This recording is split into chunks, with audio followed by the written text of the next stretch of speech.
Anyways, and we are back with the fourth segment of the GSMC Basketball Podcast presented by the GSMC Sports Network.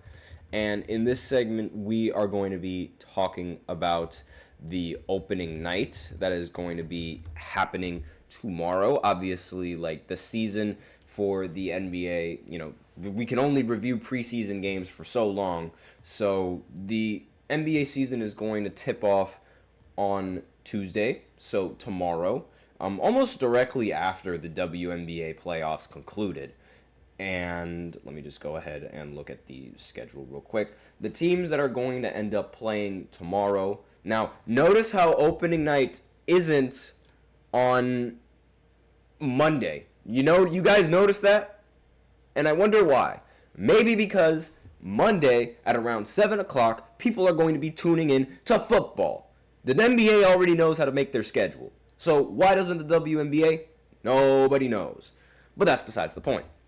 So the NBA season is going to tip off at 7:30. It's going to start with the Knicks going up against the Boston Celtics in TD Garden.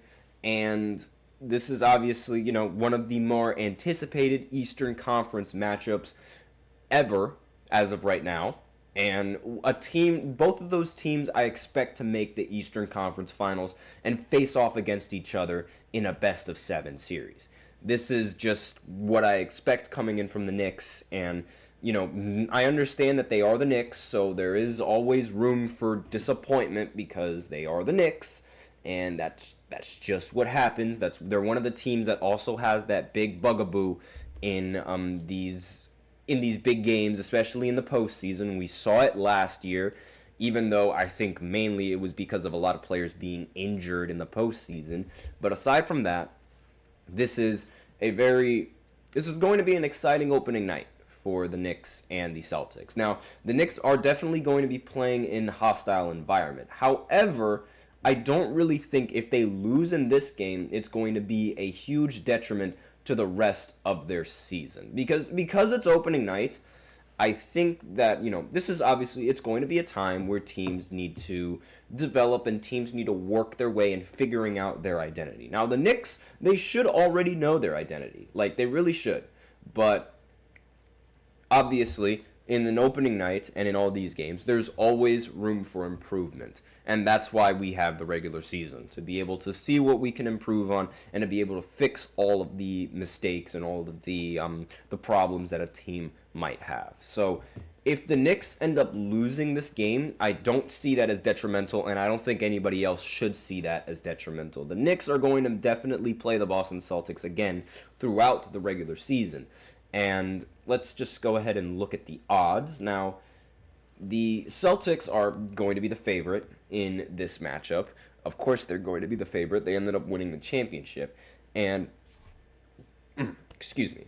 Now, they have, according to last season, the Celtics have been able to average better points per game, better rebounds per game, better assists per game, and fewer turnovers per game.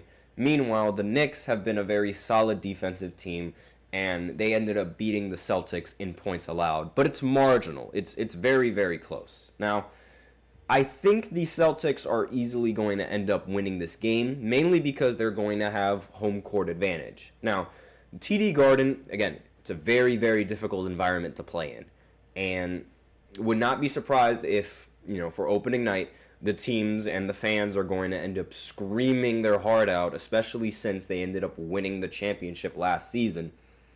And it could be really tough for the Knicks to end up prevailing. But anything can happen in a basketball game. So we'll see how it goes. The next game that's scheduled to go on is the Timberwolves going up against the Los Angeles Lakers. That game is scheduled to start at 10 o'clock. And obviously the Lakers aren't really, I wouldn't want to say they're in a bad spot, but they definitely aren't in the best spot that they could have been, considering how they did nothing in the offseason, nothing to acquire talent, that is. And Timberwolves, you could argue that they ended up getting worse over the offseason as opposed to getting better, trading away Karl Anthony Towns to the Knicks. And really, it's like this is going to sort of this game. Again, it's not really. I don't really think the opening night is going to be that much of an important game. I think the middle of the season is more important than anything else. And really, like, this matchup is just going to. I want to see, like, where Bronny is at an NBA level. That's really going to be the more important thing that I'm going to be focused on in this game. Can Bronny James compete with the big boys? Because he's been playing in preseason games.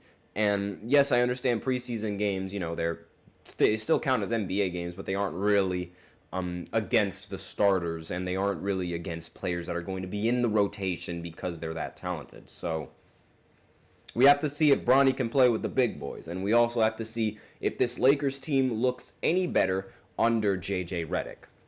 And that's going to be what I'm really going to be looking for in these kinds of games. Now, I'm going to end off this segment a little bit earlier than I would normally do, just because I want to get into the fifth segment, which is going to be the very final preseason recap for the for the NBA and all of its games, and because I'm also a little bit short on time. So I'm going to go into a break, and we're going to go ahead and recap all of the NBA games that went down on Friday. So be sure to stay tuned for that if you guys are interested.